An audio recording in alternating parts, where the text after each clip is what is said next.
now what?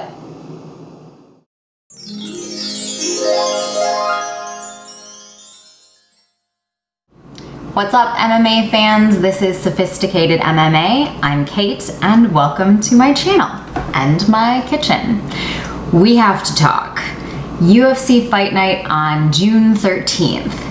Holy cow, was that, well, unexpected for some people. The best quote that I found was on Empire Sports Media, and it said, "The card did not look incredibly strong on paper, but the fights were better than advertised." Absolutely true, 100%. Let's get right into it.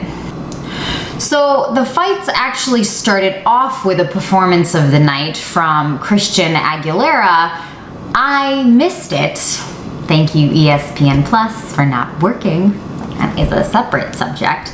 But Tyson Nam, who was the next fight, was like, hold my beer. So 32 seconds in, he knocks out Zaruk Adashev. I'm so sorry if I didn't say that right. With a big overhand right, following it up with another shot before Herb Dean was able to step in and call the fight. I could not have asked for a better start. It was amazing. It was right from the get, and it was the first two fights. So right away I'm going, wow, this is already shaping up to be a pretty good card, and we've hardly even started. All right, next we have Maria Agapova versus Hannah Cifers. Agapova looked great this whole fight for the short amount of time that she was actually in it. She's really long, she kept a good distance, she was delivering really clean, accurate shots, and then after a really nice combo, including a leg kick to Hannah's face, she had her on the ropes and she ended up taking her back and securing a rear naked choke at about, I think 2:20 something left in the first round. Absolutely incredible performance. And my final favorite, Carl Roberson versus Marvin Vettori. Wow. So this fight had some lead up and quite a bit of drama surrounding it. If you were not aware, Roberson missed weight or had a tricky weight cut and ended up in the hospital for the card on May 13th. So that fight got canceled at the last minute. And he and Marvin ended up in the hotel lobby at the same time. There was, I don't want to call it an altercation because they were very far apart. Nobody actually touched anyone. But Marvin had some choice words for the fighter in regards to how everything had gone down. So the fight got rescheduled for the next month, and we got to witness the result of all of that drama. It did not take long for this fight to go to the ground, and we saw some really high-level grappling, a lot of control changes, submission attempts, some ground and pound, but eventually Vettori locked in the rear naked choke with, I think, 45 seconds left in the round. In the first round, so another first round finish. All of these fights got performance of the night bonuses, as well they should. They were all really great performances, and I had a fantastic time watching the entire card. I mean, I loved practically every fight. Every fight had something in it that was entertaining and worth watching.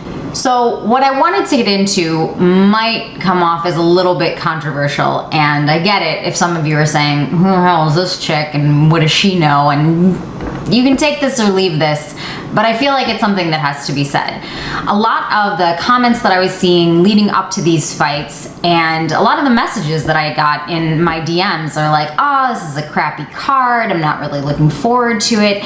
And to be fair, I said something along the lines of, yeah, there's not really a matchup that I'm super excited about, but of course I'm still gonna watch because I love the sport.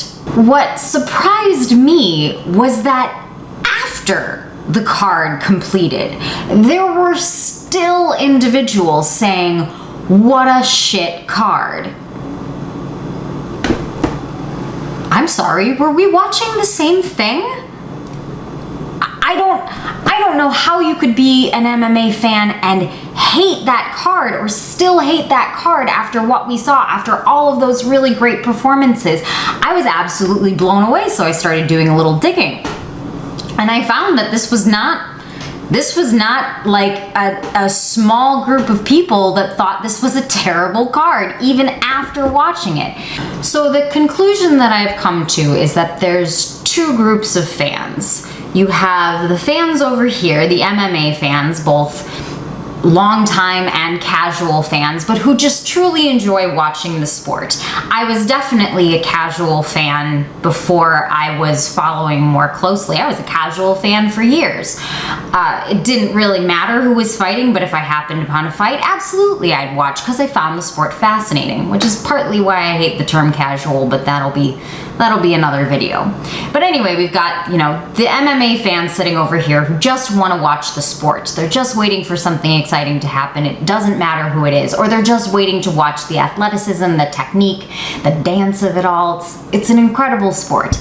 And then over here, you have the UFC celebrity fans. These are the people that wait for a big name or a highly controversial matchup or a really anticipated belt bout. They don't watch the prelims probably. They don't watch a lot of the fight nights because it's deemed a bad card. So you can be in either one of these groups. I don't care, no judgment. If you only like watching Conor McGregor, fine. Go for your life. Who am I to tell you what you should or shouldn't enjoy? But it is a little bit mind-boggling to me that somebody can claim to be a huge MMA fan and still experience the card that we experienced and still call it shit. There are three reasons that I'm having a hard time reconciling that. Number one, big names always start as nobodies. Very, very few people have marched into this sport already being well known. Greg Hardy is one of them. He already had a big name because he was in the NFL, but that's a rare occurrence. Most of these guys have to go up through the amateur, then the local pro level, and then maybe a smaller fight promotion like LFA, and then finally they're in the big show. Number two, every card has potential. One of my favorite things about this sport is that anything can happen at any time. Jorge Masvidal can deliver a flying knee within 5 seconds. Matt Serra can beat GSP. Chris Weidman can beat Anderson Silva twice. I mean, it's incredible. It's so unpredictable, no matter how much people like to say that they can predict fights really well. Yeah, sure, maybe you can predict the most likely outcome, but that doesn't mean that the unlikely outcome isn't going to happen. So for anybody to say that a card is going to be terrible before they watch it is kind of ridiculous to me, because anything can happen in any one of these cards. Yoel Romero can fight Israel Adesanya and it can be the most boring thing any of us has ever watched. And those were two very big names, a highly anticipated bout, and it was terrible. It was so disappointing. So why anybody would place all the stake in who's fighting or when they're fighting or what they're fighting for is beyond me. Number three, and this one's probably the most important one to me. I saw a couple of comments saying these are just bums fighting bums. Okay. They're not bums. They're at the highest level in the biggest promotion in the world for this sport. Maybe if we go 25 years from now, we'll be able to look back and say, okay, the level of the guys that were fighting in the prelims is not the same level of the guys that are fighting in the prelims now. You can do that with football. If we go back 60, 70 years, however many years it's been around, I don't know, the stars 50 years ago might not even make the team today, it's a totally different sport. So yeah, maybe you can make that argument. But at this point, in the here and now, these are all guys who have paid their dues, who have taken a lot of damage just to get here, and they deserve respect. Okay, so that was my somewhat controversial opinion, but I want to hear from you guys. Maybe I have this totally wrong, and in order to be an MMA fan, you have to be able to hate on the cards and the fighters. I don't know. You guys tell me.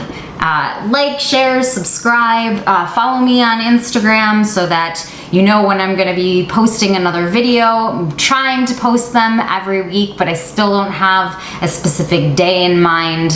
So yeah, following me on Instagram, that is the best way to keep track of what I'm doing. It's also where I have the majority of my content, and I also poll my followers a lot to see what I should be talking about next. So really appreciate your viewership, and I will see you guys soon. Bye!